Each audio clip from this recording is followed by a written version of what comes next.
What do you do on the front end to vet the deal to make sure you're not upside down? So in the instance of this guy flipped a house, was on a contract, lowered the price again, if he's getting to the point where he's not even going to break even, he may lose. Well, if your first position loan, if the house is worth less than what you've got on it, that is your problem. Yeah, sure. How do you mitigate that? I only loan to people that I know. I'm not going to loan to random people. Mm-hmm. When I first started doing it, I had a long process of like, show me your costs, show me the address, show me the comps, all that. I went through that. Mm-hmm. I got a guy now that I don't do it with. Mm-hmm. We've done 15, 20 houses with him. He knows his stuff. Yeah. I don't worry. This last guy, I did all that stuff. So what I'll do is I'll say, send me the address. I'll run the comps. I'll say, how much work do you needs to be done? Send me your cost there. So I'll give you a great example. There's a guy that I've tried to work with a couple times, a young guy. He's in his 20s. He's a killer. He's great. For a young guy that's flipping houses in their 20s, it gets really difficult for them to not go after every deal. Or was going to buy a house, wanted the money. I said, hey, send me the comps, send me the pictures, and then also send me what you're planning on doing. So I look at the thing, and I've looked at it enough to know I'm not an expert. I'm not Blake Schultz. I don't understand it like you do, but I got probably a second level understanding where you're probably third or fourth level. And I looked at the numbers like, hey, dude, these four numbers don't look right. Like I know windows are more than this. And I know that this is going to cost. It's going to cost more than this for. I don't even remember what the four things were. He's like, I think I'm pretty good. He said, well, I'm meeting with the contractor tomorrow, and he said I'll call you. I was like, oh, great, just call me in the morning. It's 10 o'clock the next morning. He says, yeah, bro, it's going to cost $20,000 extra. And I go, what are you going to do? He's like, I'm going to go back to the buyer and see if they take $20,000 less. It's like, okay, great. I said, we'll roll then. I said, hey, by the way, what were the things? I was right on 3 of the 4 of them. Not to like hurt my arm, not to hurt my arm, pat myself on the back, but like I just knew that those numbers didn't sound right. Mm-hmm. You know, $7,000 for windows. No, bro. No. You're looking at 15 or 20. Whatever. And so we go through that, and he walked away. I was so proud of the guy. He walked away because when you get that deep into it, Blake, you know how hard it is to make. I'll make it work. Yeah, you spent so much time. You spend so much time. Yeah. And so he walked away. I was super proud of him for doing that. Yeah. So all that being said, like the lending part for me is great. We started a fund. We were doing so much lending out of my own money that I started. My Aaron said, "Hey, why don't we start a fund and just gather some people's money?" So we had about, I want to say $600,000 that we gathered from random people, and we're giving them a 10 to 12% return, compounded quarterly. So it's great. Mm-hmm. We're making 15 plus. So we're taking the spread. Yeah. And we've got over $1 million in it now, just because of the interest we've made, and so it's been great. I love a fund. That's awesome. What's the goal for it? Continue to grow with more investors? Or you like where it's at? Yeah, I think that you got to be careful. So let's talk about how you have to be careful with a fund. You have to be careful with a fund because you don't want to I don't want to get $500,000 from Blake and $300,000 from Johnny and $400,000 from me. So here I've got $2 million in the fund, and I only need 1.2. Mm-hmm. I got $800,000 sitting there not working. So you hear the term all the time from hedge funds. They've got capital to deploy. Yeah. So I asked a friend of mine, Scott Olson, who was on our podcast, who's bought and sold companies and made gazillions of dollars. I said, what does this mean, Scott? And he looks at me and he says, money has to be out and working in order for it to make more money. He said, if it's just sitting there, in a lot of ways, you are losing money. It's like a machine. It's just like a machine. You have to work. The money has to be in circulation. And I tell the story about this all the time. There's 3 things that have to be moving in order to survive. Number 1 is blood. The blood in our body has to constantly circulate in order for it to be productive in our bodies. Circulation stops in a finger. What happens? You got to cut the finger off. Mm-hmm. Okay. Water. Water has to continually circulate. Water in a stagnant pond is diseased, dead water. The water in a river flowing from a mountain is clean, pure water. Mm-hmm. The third thing is money. Money has got to circulate in order for it to make more money. Cody Sanchez says it all the time.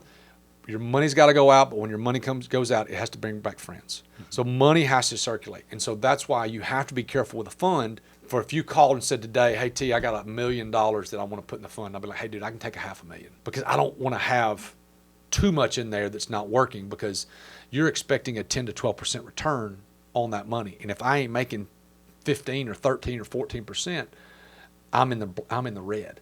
Because is that a guarantee I'm going to get that back? I guarantee that you get that money back. I'm guaranteeing that if you commit for a year, it's a 10%. If you commit to 3, it's 12 to 11. Yeah. So I'm guaranteeing that because I know that I'm going to make 15 to 17% on the money Right. throughout the year. And we are cycling that money. Like I think we have 50 grand out of the $1 million in it right now. Yeah. So we're cycling it pretty good right now. But if you call and said I got 700 grand, I'd say, dude, I can take $400,000 or $500,000. Yeah. Because I can deploy more of it. I just can't deploy another $1 million right now. Yeah. And you got to pay out on $1 million. And I know I got to pay out on that money. Yeah. So which would dilute the overall return. Absolutely. Yeah. Yep. So growth on that it's kind of what comes first. Because if you gather more investors too quickly, you don't have the funds to support them. If you get too much funds too quickly, then it dilutes all the return. It's just like any business, Blake. You have to growth is expensive, and you have to be careful on how fast you grow. Businesses that grow too fast fail. Yeah. Businesses that grow too slow fail. Yeah. So it's a fine line of like, can you stay where you are? I can stay where I'm at and be just fine. It's like the guy that owns the HVAC business makes $75,000 a year. Mm-hmm. He can stay just like this, keep the same 3 employees, keep the same trucks, and grow and make the 75 grand a year and be just fine. Yeah. This is not I'm putting all my effort into this thing right now. This makes us money. It's just slow and controlled, and I go from there. I'd love to raise some more money, but I got to be strategic about how I do that. Yeah. You have a place to put it. Yep. Yeah. Before we get into the infinite banking concept, I kind of want to wrap up with that. Yeah. I want to kind of jump back real quick, so we didn't talk about what the future of real estate for you looks like. Is there a growth pattern there, or are you good with the apartments you've got? And just because in the beginning of this podcast, you said right now, past 2 years, I'm focused on the infinite banking concept and that side of it. Real estate. I want to continue to buy more apartments. Mm-hmm. Me and my partners have looked a lot on buying apartments. It's just really difficult right now. Things are really inflated by price, and interest rates are high. So the math don't math. Yeah. What people want is a little too much, and the hard part is you have to be patient in that game. You've said it, I've said it, everybody's said it. If you've ever been on a YouTube video, you make money when you buy, not when you sell. And so you got to buy it at a correct price because you don't. I'm gonna be honest with you. I don't have to cash flow thousands and thousands of dollars a month. I don't need this money to pay my bills. And so if I can invest $200,000, $300,000, $400,000, $500,000 in an apartment complex, I want to not lose money. I want to have a little bit of cash flow to pay for expenses and then move on from there. Yeah. So am I looking? Yes, I am absolutely looking. But am I dead set on having something in 6 months? No, I'm going to be very, very patient and go from there. So cool. Yep. You want to buy a 10 unit? Not where you got it. All right. So on that topic of real estate, before we switch over, biggest mistake you've ever made in real estate investing? Never be second position.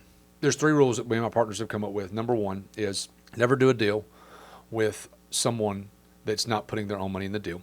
Number 2, never do a deal with someone you hadn't met face to face. Sounds really weird, but it fits. It's very common. Number 3, never take second position. All right. Explain second position. Second position. So you own that house in Hoover, okay? You're going to borrow $300,000 from the bank, okay? But you're going to renovate the house and you're going to put another $200,000 in it, okay? But the bank's only going to give you $300,000 or whatever, okay? So you then turn and go to me and you say, T, I need to borrow $200,000 to flip to renovate this house. I'm not going to be first position because first position is where the first position is the person that owns the house if you default. Second position is I get what's left over if the house gets sold. So I was second position on a couple deals, and it bit me in the butt. We lost all the money so far. We're still working to try to get it back, but we've been over a year and we've lost the money. And I realized how bad of a thing that was. I was young. I was silly in the thinking, and I thought that everyone did business like I do, and they don't, bro. Mm-hmm. Never, ever do second position on a deal. Because if never give money for someone to renovate the thing unless you have something to collateralize it with. If you don't have anything to collateralize the money that you gave Johnny or TJ or Susie, you are begging for a disaster. Mm-hmm. So would that collateral have to be the house, or could you tie it to anything? You could tie it to something else. You could. Mm-hmm. But the problem with that is if you're dealing with that asset and they default on that asset, you're not going to recoup the money on that asset, and that's the thing that matters. If you cross collateralize, and we did, you cross collateralize on something else, the litigation process of that is so deep. Don't get complicated with this stuff. Be first position or no position. And I've had things, Blake. I had a girl in Homewood call me 6 months ago and said it was 20% over 2 months, and I was like, "No, baby, I'm sorry, I'm good." Yeah. She's like, I heard that you do these deals all the time. I was like, I used to. I don't do second position anymore. I'm sorry. Yeah. It's just not worth it. No amount of money is worth it. And they can say, well, you can hold this or hold that. No, I'm good. Yeah. First position or anything. So with our fund, all we do is first position loans. So I am the bank. Banking is the number one business in all of the world. In Trussville, Alabama, in New York City, in Mumbai, India, banking is the number one business in all of the world. And if you can be the bank, you may bank the money a little bit slower, but you're usually always going to make your money. So following those 3 rules you started out with, so when you go fund a flip for somebody, it's not 100% purchase plus renovation, or no? It's really, really close. Okay. But a lot of times flippers will want all the money. Yeah. And and it depends on if I know you. Right. Like I had a random guy come and ask me for it, like, how much money you putting in? He's like, I'm not putting any money. I'm like, I'm good. Yeah. These guys that I know that I've done business with for years, I'm good with that. Yeah. Which shows how important the relationship is. It's everything. So right? important. What's the advice to the borrower who's looking at a project, maybe hasn't bought anything yet, but is going down the path of needing to ask for second position money? Is there advice you can give them before they make the purchase to avoid that? If you have to ask for second position money, there's not enough margin in the deal.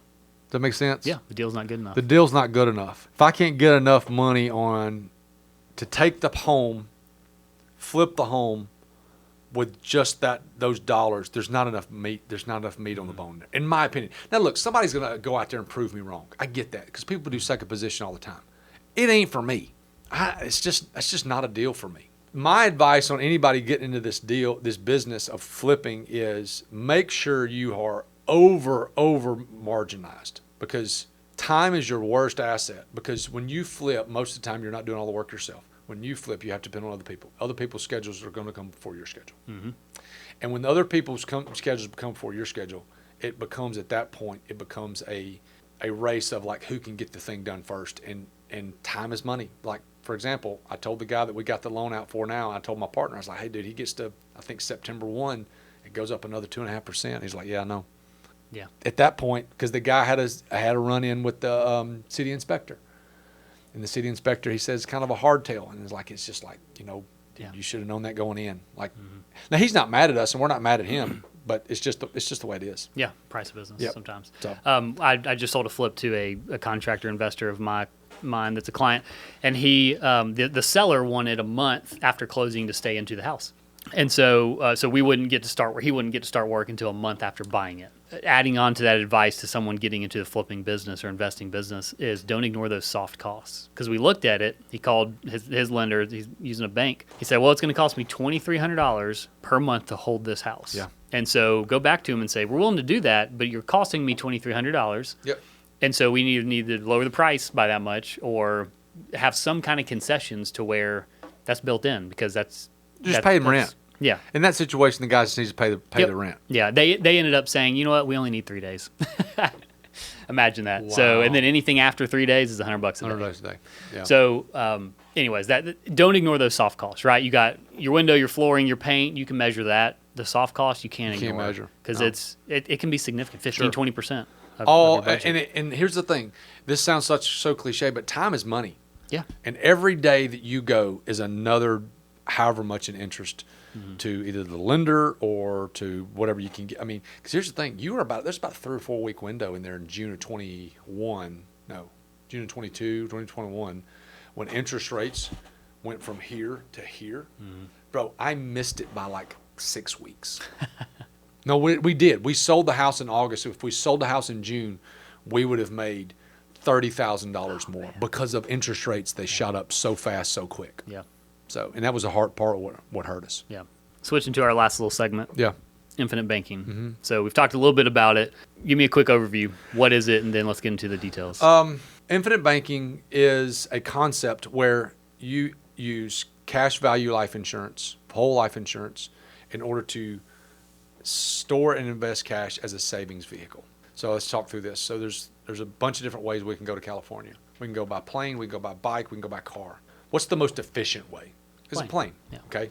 So this is an extremely efficient way for us to store cash in a savings bucket. Here's the thing. It's not an investment. It is a savings vehicle. It allows us to have cash in a spot that grows uninterrupted compounding. It grows tax-free. It's creditor protected. if I could wave a magic wand and give you a savings account that did that, you'd probably sign up. Okay. So what that does is it is the leg of a stool that you don't need to have all your eggs in this basket. Like I'm a market guy. Like I invest in the market every month. I've got real estate dollars and I've got IBC dollars. Like it's a part of the stool. It's my safe bucket that I can use that money for whatever it is I need. So like I use that money for business stuff, like in my food business. I use that money to lend. Like I got a loan out right now. Matter of fact, the guy that I'm talking about, that guy that had the hard inspector and went a little too long, that's where that money came from. It's my IBC account. So what we do is we have whole life insurance. So instead of buying term, so the whole process of buying term life insurance is I want to have as much death benefit as possible for the smallest amount of money. So with infinite banking, what we do is we buy as little a death benefit as possible in order to put as much cash as possible in that policy. Because the insurance company takes that money, they give me a guaranteed rate of return, and they also take that money and they go do whatever they want to do with it. Okay, we put a small amount of money in the death benefit, and then we load a bunch of cash in the policy as well, and it gives us all those benefits. Okay, so let's kind of give me some examples of numbers of return. So there's a guaranteed return, just like a savings account at a bank. But it's, I'm assuming, a lot bigger. Not a lot, boys. It depends on which. Like for right now, savings accounts are getting 3.5%, 4%, 4.25%, 4.5%, anywhere from 3.5% to 4.5%. Okay. But traditionally, I guess I was thinking checking account where it's like less than 1. Yeah. But over time, the average rate for a savings account over the last 15 or 20 years is like 1%, 1.2%. Okay. The guaranteed rate we have is 4%. You also get a dividend. What is a dividend? A dividend, it's a mutual insurance company. So be careful. If you do infinite banking, you have to be a part of a mutual insurance company where we, Blake and Thomas, are the owners, not a stock insurance company. Because the stock insurance companies, their whole goal is to get the stock price high. Mutual insurance companies we are the owners, and so we get a dividend. So the more we have in that, the larger the dividend, which is super obvious. Okay, so we get a 4.5%. I say a 4% rate plus a dividend. The dividend crushes as time goes on. So we get that rate that's guaranteed. Here's the thing about that is, when I have 4.5%, if I get 4% in a savings account, anything I make in a savings account, I'm getting taxed on that amount. Okay? I don't have to pay taxes on this money that grows in here because it's an insurance product. It's not a savings product. It's an insurance product, not an investment vehicle. Anything that's deemed investment, I have to pay taxes on the gains. I do not have to pay taxes on these gains, which is a wonderful, wonderful quality for this product. So, okay, best use of it, right? So a savings account, I've got cash sitting there at a bank, and I need to go buy a car. Yeah, right. Great. So I go take that cash out, buy the car, own the car free and clear. Yep. How's that different? Everything you buy, no matter what it is, you're financing it. You're either borrowing the money from somebody else, and you're paying them to use that money, or you're losing the opportunity cost on that dollar you pulled out of your savings account that you could have been making interest on. Everything we do is financed. So what we do, like in infinite banking, what you would do is you'd have that money in that account. Say you had $100,000 of cash value. Say you have bought a $50,000 car. In a savings account, you have $100,000 in your savings account. You pull 50 out. Your interest is growing on what? 50. Yeah. In an IBC account, you have $100,000 in your account. You borrow 50 from it. You're still earning on 100. You never lose that compounding. Now, just like in your savings account, when I go buy a car, what am I going to do the day after I buy my car? I'm going to refill that bucket anyway. So it's the same process we're going to do there. We're just going to refill that bucket whenever we get a chance. Now, the good thing about it is I don't have a timeline. Now, I do have to have a small interest payment I have to pay on the money I borrowed, but I don't have a timeline. Okay, and that's a daily average of balance interest rate as opposed to a compounding interest rate, if that makes any sense. So that's the major difference. Okay. The way this thing works and the handful of people that this concept is good for. Number one, it's a business owner. Business owner has expenses. For you, for example, if you were ever going to buy equipment for the rental business that you own, okay, I know you lease it and finance it at 0%. That's great. But if you're ever going to buy equipment, this is a great tool to have in the tool belt. Okay, I think it's the golden goose of house flippers. I really, really do. I think it's a wonderful, wonderful thing for house flippers because if you're doing hard money and you're a house flipper and you're doing hard money, which most of the house flippers I know do hard money or bank money. If you're doing house flipping with an infinite banking account, you can make that interest up in 4 or 5 years, and you can be recapturing all that interest with your own account as opposed to paying a hard money person. Those are great. And then high income earners, meaning W-2s, meaning high income W-2, meaning like doctors, lawyers, dentists, those guys that have excess cash that want to set themselves up for having a place to store that excess cash is a wonderful place. So those are the three people. And investors, any kind of investor. I said house flippers, but any kind of investor. Those are great people to have these accounts. Yeah. Last time we talked, and you just mentioned you use your IBC account to lend out of, and that's the investing side, which was interesting because I've told you I've done a little bit of that, but not out of that account. And so I like that idea because you're earning interest at two places. That same dollar is earning interest twice, basically. Yeah. So I got two. Let's just use the $200,000 example. $200,000. I'm making 4% plus a dividend on that money, and then I loan it out to Johnny, and he's paying me 15%. Okay. Say he pays me 15% over 6 months. Okay. So my own money's earning over here. Okay. But I'm also earning over here. Now let's take, well, Thomas, you got to pay interest on the money that you borrowed. Yeah, I do. So it's earning on 4%, but the 4% it's earning on is earning on $200,000.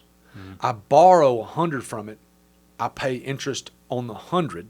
Okay. So if I have it out for 6 months, for example, I'm only going to pay 2% on that $100,000. Does that make sense? Okay. So it's 4% annual on the money you borrow. Yep. So I'm going to pay 2% on that $100,000, but I'm going to make 15% in 6 months. And even if it was a year, I'm going to make 15% over here. Yeah. So the spread there is unbelievable. So ignoring the opportunity cost, if you just go borrow this money with no intent to pay it back at a year plus, you're losing. But that's not the intent for it. No, that's not the intent for it. It's just, again, you want to treat this thing like a savings account because that's what it's a savings vehicle. You're always going to pay your savings account back. Now, to your point, depending on what the cash value is and how much you borrowed, would you be losing money? You lose some, but you're earning on the large amount, not the borrowed amount. So I guess that what I just said only applies if you pull 100% of it. And you're never going to want to pull 100% out of it. Right. But you can, but you're never going to want to. Gotcha. So you always have that offset. Yeah. So one of the things that we do, Blake, with everybody that we work with on the IBC is we are a group that walks them and coaches them through the whole process because this is not easy. Right. Infinite banking is caught, not taught, meaning like you got to catch it in your mind. And a lot of times it takes people years to understand fully, okay, I can do this with this money. And so what we do is anytime someone wants to make a policy loan or wants to do something, they call us and say, hey, what about this? How's this sound? Great. And we coach them through it. At some point, they will not want or need us, but we're always there to coach them. Whereas some people, pat them on the butt, give them a 1-800 number and say, go on about your business. Yeah. We're there to teach people and coach people because it's not your job to learn the ins and the outs of this concept, because it's not, for some people, it's not easy. For some people, they get it, they read the book and they get it. But for some people, it's pretty complicated. So that's why we're here. Yeah. Awesome. Do you have a group name? I work with Nowlin Associates in Homewood. Okay. Justin Kraft's the president. Wonderful, God-fearing man. He and I played ball at UAB. We didn't play together. We were two ships passing the night. He was leaving as I was getting there. But he's the one that started. He didn't start the group, but he's taken over the last 20 years. And the guy that invented the concept of infinite banking, Nelson Nash, taught him. Nelson was from here in Birmingham and lived in Birmingham and spent 10 years with Justin teaching him how to do this. And we do as much of this stuff as anybody in the country. And it's pretty awesome. That's awesome. So, yep. Cool. All right. Before we wrap up, I want to get some recommendations from you. You reading anything right now that...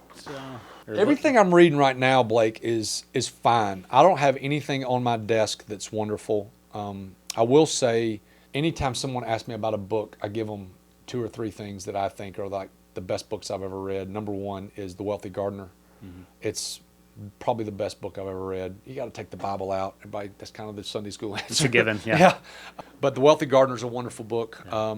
The Circle Maker by Mark Batterson is wonderful. It's a wonderful book. It's about prayer. It's a great book. If you love Jesus and have a relationship with Jesus, it's a wonderful book. And Andy Andrews wrote a book called The Traveler's Gift. Yeah. That's so good. That's a good one. So those are the top ones of all time. As far as right now is concerned, I don't have anything that's just one. I'm reading a book called The Familiar Stranger. It's about the Holy Spirit, reading it in the mornings when I'm spending time with Jesus. It's great, but it's a slow read. Yeah. You can't read 15, 20, 30 pages of it right now. Yeah. I'm looking forward to Hormozy's new book, $100 million money models, I think is what it is. Have you read his first 2? I've read the first 2. Yeah. So I really like him. Yeah. So, awesome. Podcasts? I know you got your own, so the Owner's Table. Yep. Owner's Table podcast. We're closing in on 100 episodes. That's awesome. Right now, we really enjoy that. I'm leaving here and going to shoot a episode with Cal Tinsley, who owns Tinsley Performance over in Pelham. Yeah.